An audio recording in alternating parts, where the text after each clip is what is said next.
बघा तुम्ही आपण पाहत आहोत पूर्व माध्यमिक शिष्यवृत्ती परीक्षा इयत्ता 5वी साठी असणारी ही शिष्यवृत्ती परीक्षेमधला हे पुस्तक तुम्ही सगळ्यांनी घेतलं असेल अशी मी अपेक्षा करतो।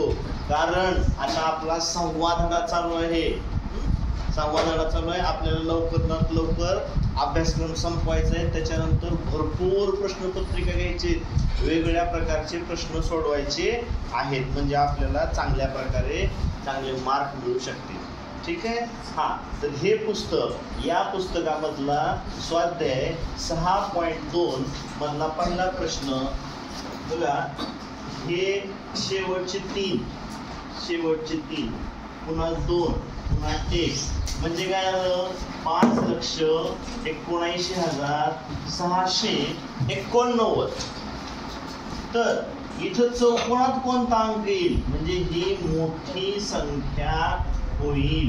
इथं तर हे सारखंच आहे 5,79,000 5,79,000।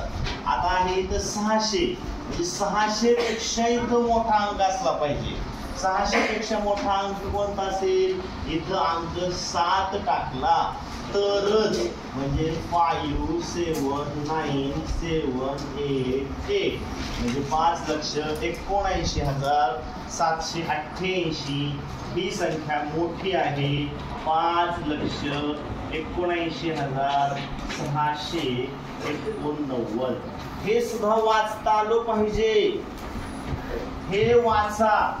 जर तुम्हाला म्हणलं तर कसं वाचणार, ही संख्या आधी वाचायची। ही संख्या 5,79,788 ही संख्या मोठी आहे 5,79,689 पेक्षा। कळतंय का? समजा आता ही 8 आणि इथं आहे 9 असं वाचा म्हणलं तर काय म्हणणार, 8 लहान आहे 9 पेक्षा। ठीक। आता समजा इथं 18 दिलं आणि हे असं आलं 18 मोठी आहे 9 पेक्षा। ठीक आहे। हे असं वाचन आपल्याला जमलं पाहिजे।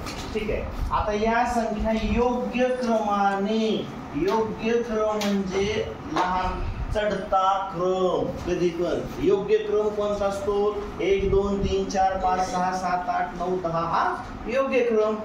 योग्य क्रम कशाला म्हणायचं तर चढता क्रम म्हणजे योग्य क्रम। योग्य क्रमाने लावूया आपण। तिथं 43,000 42,000 43,000 42,000 43,000। आता 43 पेक्षा 42 लहान आहे संख्या, म्हणून ह्या दोन्हीपैकी पहिली संख्या येईल। मग 42,500 आणि 400 आहे म्हणजे ही पहिल्यांदा संख्या येईल। बघा 42,454 आणि दुसऱ्यांदा येणार 42,000ची 42,544। ठीक आहे। आता या दोन संख्यांचा संबंध संपलेला आहे। आता उरले कोणते 3 संख्या 43 43 43 होतात। आता शतक स्थानचा अंक बघू, 0 8 आणि 4 कोणती लहान आहे 0, मग काय येणार 43 0 48। त्यानंतर 4 ह्याचा पण संबंध संपला। आता दोन्हीपैकी कोणती लहान संख्या आहे 4 486 आणि 844 म्हणजे 486 कोणती 43 486 आणि त्याच्यानंतर 43,844 हा झाला यांचा योग्य क्रम किंवा चक्र म्हणजे चढता क्रम। ठीक आहे। आता काय म्हणलंय पुढं, सर्वात लहान संख्या ही झाली 42,454 व सर्वात मोठी संख्या 43,844। यांच्यातील फरक किती, फरक म्हणल्यानंतर वजाबाकी करायची असते। फरक म्हणला की वजाबाकी करायची असते। मग ही आहे मोठी संख्या कोणती आहे त्यातून लहान संख्या वजा करायची. 43 ही मोठी आहे, त्यातून आपण लहान संख्या वजा करू. 42,454. 0 9 हातच्याला 1, 8तनं 5 गेले 3, 6तनं 2 गेले 1, 0. हा झाला फरक. ठीक आहे. आता प्रश्न तिसरा मध्ये नुसती संख्या लिहिली, मुद्दाम कसं लिहिलंय की प्रश्न तिसरे इथं आहे की या संख्या चढत्या क्रमाने मांडायच्या असल्यास शेवटी संख्या कोणती लिहाल. यांचा काय करा, चढत्या क्रमाने मांडायचे असल्यास शेवटची संख्या कोणती. आता चढता क्रम पहिल्यांदा आपण कधी पण 39,000 39,000 39,000 39,000 इथं तर सारख्याच आहेत. आता शतक स्थान बघू, इथं आहे 700 900 800 900. मग आता ह्याच्यात सर्वात लहान कोणतं आलं, 700, म्हणजे पहिल्यांदा ही संख्या आली 39 7 9 8. त्यानंतर 800 आहे की नाही, 800 हे 39 897. आता ह्याचं काम संपलं, ह्याचं पण काम संपलं. आता उरल्या 2, मग 900 आणि हे आहे 987 आणि 978. यापैकी लहान संख्या कोणती, 978, म्हणजे 39,978 आणि 39,987. हा झाला चढता क्रम. मग प्रश्न काय विचारला आहे, चढता क्रम लावला असता शेवटची संख्या कोणती लिहाल. शेवटची संख्या ही काय म्हणलंय, शेवटची संख्या हा पर्याय शोधायचा. पर्याय 1 आहे 2 आहे 3 आहे का 4 आहे शोधायचं, त्याला टिक मार्क करून टाकायचं. लक्षात आलं. हा आता प्रश्न चौथा या हा आलेला आहे 2017ला प्रश्न आलेला आहे, महत्वाचा प्रश्न आहे. तर या संख्या उतरत्या क्रमाने लिहिल्या असता.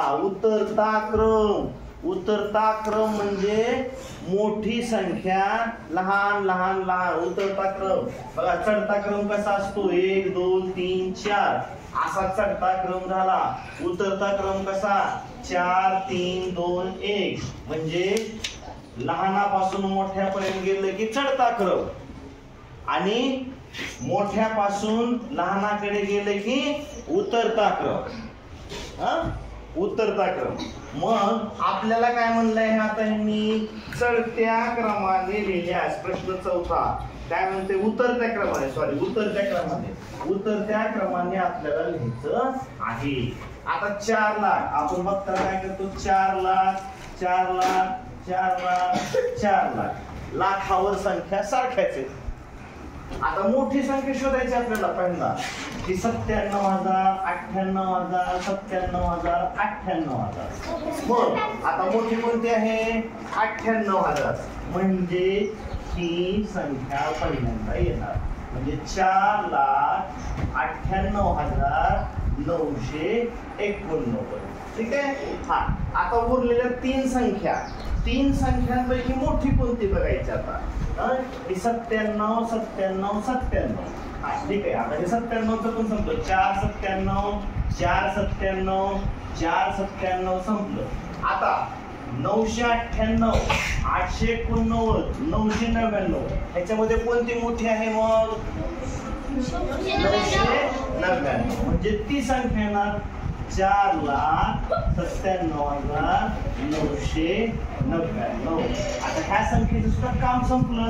आता उरले कोणते, ही आणि ही. 998 मोठी का 889 मोठी, 998, म्हणजे 4,97,998 ही मोठी. आणि उरलेली आता ही शेवटची संख्या 4,97,889. ठीक आहे. ही संख्या ही झाला उग्र क्रम म्हणजे काय झाला? उतरता क्रम. आता प्रश्न काय आहे चौथा? या संख्या उतरत्या क्रमाने लावल्यास लिहिल्या असता पहिल्या व तिसऱ्या संख्येची बेरीज किती? ही पहिली संख्या आणि ही तिसरी संख्या यांची बेरीज करायची. आता इथेच आपण मांडू बेरीज. ही पहिली संख्या आहे तर अधिक 4 97 998 यांची बेरीज आपण मांडूया. काय बेरीज? 9 8 17 7 हातच्याला 1 9 1 10 10 18 8 हातच्याला 1 9 9 18 1 19 9 हातच्याला 1 8 8 16 6 हातच्याला 1 9 1 10 10 9 19 9 हातच्याला 1 4 4 8 1 9 9,96,987 ही बेरीज आलेली आहे. ठीक आहे. आता प्रश्न पाचवा काय आहे?